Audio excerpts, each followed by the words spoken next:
Good morning, dear students. Welcome in the class of psychology.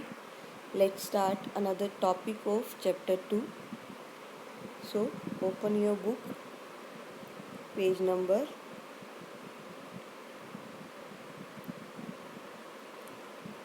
31. Page number 31 निकालिए बेटा.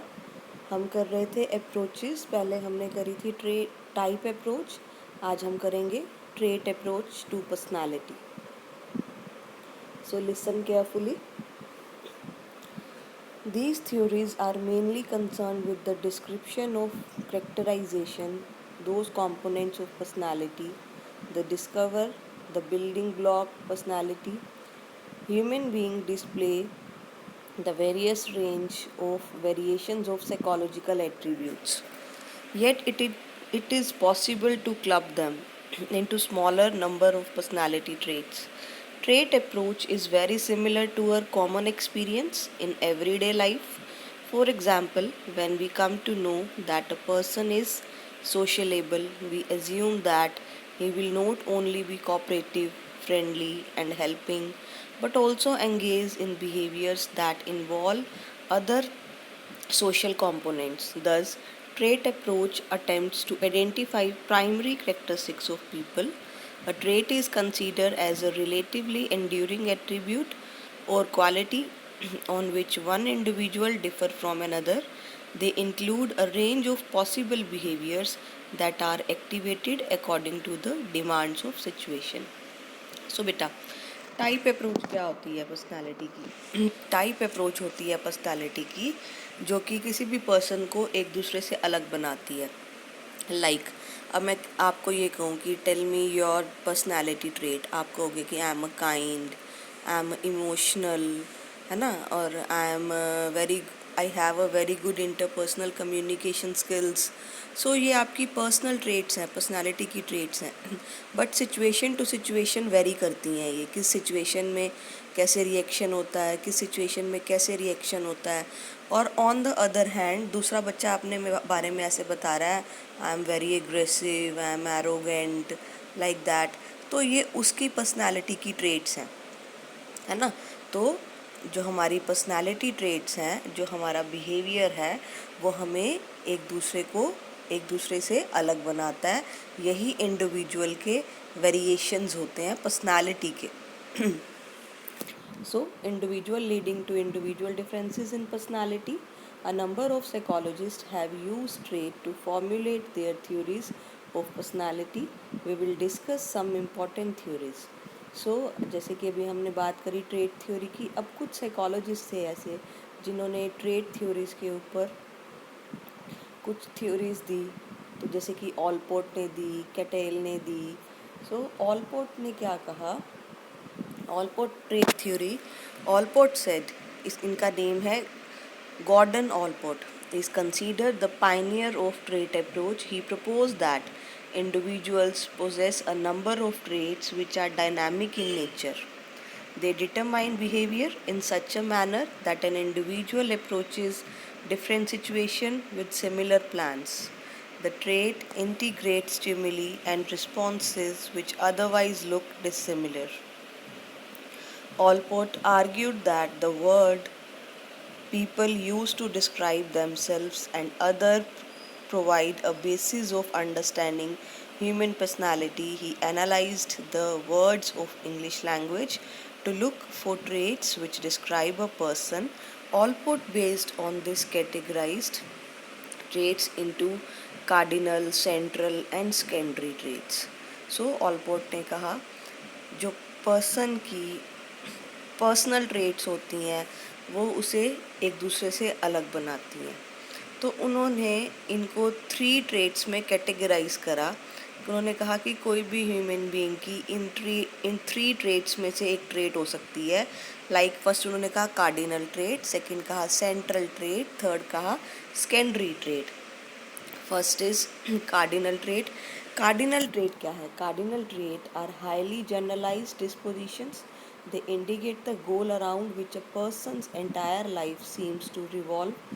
Mahatma Gandhi, non-violence, and Hitler, Nazism, are example of cardinal traits. Such traits often get associated with the name of the person so strongly that they derive such identities as the Gandhian or Hitlerian trait, less pervasive in effect but still quite generalized disposition.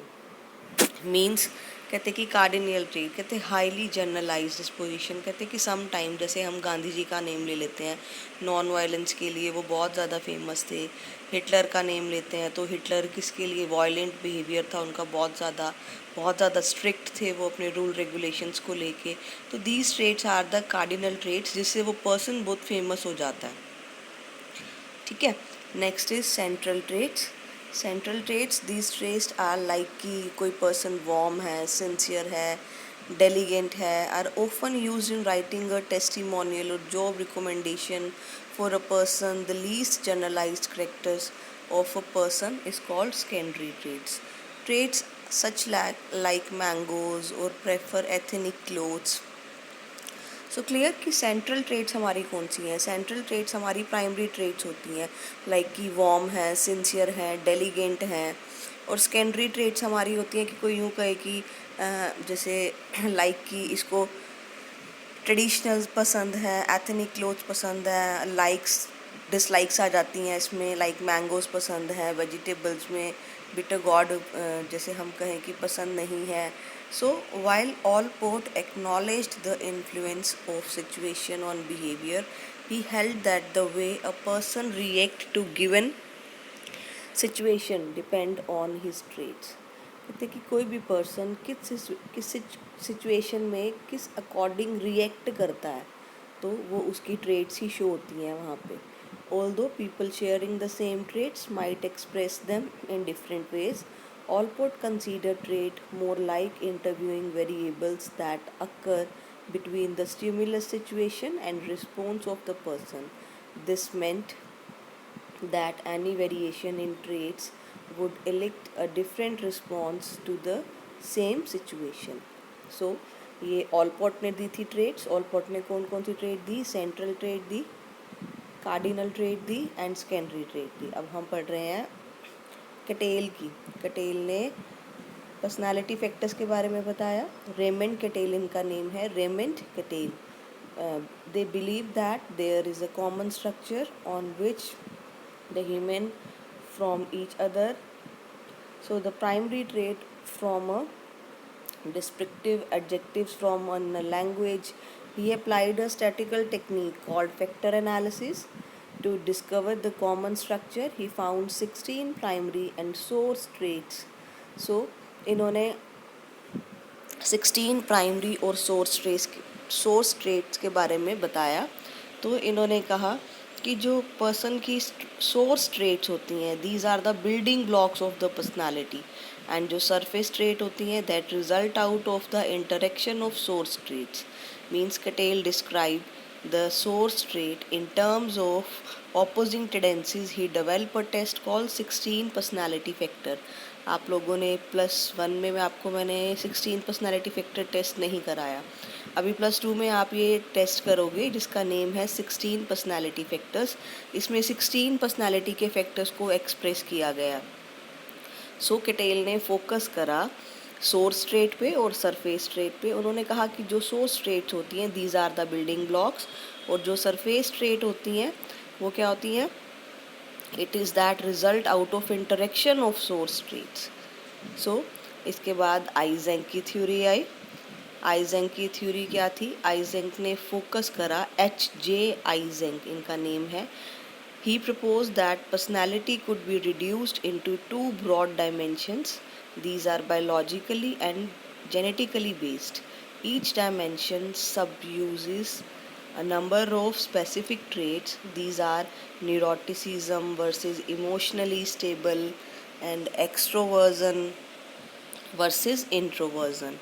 So इन्होंने कहा person की जो personality traits को focus करा, कोई भी person neuroticism होगा तो इमोशनली स्टेबल नहीं होगा। Means if refer to the degree to which people have control over their feelings at one extreme of the dimension, we find people who are neurotic.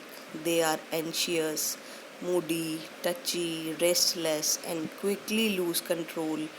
At the other extreme lie people who are calm, even tempered, reliable, and remain under control. On the other hand, extroversion versus introversion, it refers to the degree to which people are socially outgoing or socially withdrawn. At one extreme are those who are active, gregarious, impulsive, and thrill seeking. At the other extreme are people who are passive, quiet, cautious, are reserved. Introversion का क्या होता है कि जो लोग बिल्कुल भी alone रहना पसंद करते हैं, टॉकेटिव नहीं होते, पैसिव होते हैं, क्वाइट रहते हैं. On the other hand extroversion outgoing होते हैं, सोशल होते हैं. So, in a later work, Eysenck proposed a third dimension. It is called psychotism versus sociability. Who is considered to interact with other two dimensions mentioned above? A person who scores high on psychotism dimension tends to be holistic, egocentric, and antisocial behavior ही है. अब जिनका साइकोटिज्म में ज़्यादा score आता है तो it means वो लोग वायलेंट बिहेवियर वाले होते हैं, एंटी सोशल होते हैं, ईगो सेंट्रिक होते हैं, हॉस्टाइल होते हैं. ठीक है. और सोशलेबिलिटी वाले जिनका सोशलेबिलिटी में अच्छा स्कोर आता है, इट मीन्स वो समाज सेवक होते हैं, मतलब आगे बढ़ चढ़ के पार्टिसिपेट करते हैं सोशल एक्टिविटीज़ के अंदर. सो Eysenck Personality Questionnaire is the test which is used for studying these dimensions of personality. The trait approach is very popular and many advances in this respect are taking present studies. A few formulation has been advanced that proved a novel scheme or organizing trait. This new formulation is given in box 2.2. So look at the box 2.2. Another personality test is called 5-factor model of personality. It is also a test given by Paul and Costa, Robert McCree. Test का name है 5-factor model personality. इसमें 5 factors पे focus किया गया personality के. These are openness to experience, extroversion, agreeableness, neuroticism and conscientiousness. So अब इसमें क्या होता है कि जिस पर्सन का जिस भी इन 5 फैक्टर्स में से स्कोर जिसमें ज़्यादा आता है तो इसमें उसके ट्रेड्स का मेंशन किया गया. लाइक अगर हम बात करें यहाँ पे किसी का एक्सट्रोवर्जन में स्कोर ज़्यादा आया तो उसके जो करेक्टरिस्टिक्स हैं पर्सनालिटी के, ही और she are socially active, assertive, outgoing, talkative and fun loving. On its opposite are people who are shy. Okay. अगर किसी का हम देखें कि न्यूरोटिसिज्म में स्कोर ज़्यादा आ रहा है, so means people who score high on this factor are emotionally unstable, anxious, worried, fearful, distressed, irritable and hyperactive. On the opposite side are people who are well adjusted. So clear? This is the another test of personality, 5-factor model of personality. So बेटा ये हमारी आज trait approach थी. Trait approach हमारी ख़त्म हो चुकी है. इसके बाद हम नेक्स्ट लेक्चर में करेंगे साइकोडायनामिक अप्रोच. तो आज के लेक्चर में, आज के टॉपिक में आपको कुछ भी समझ नहीं आया हो तो आप अपने डाउट्स ले सकते हैं. So with this, thank you and have a nice day.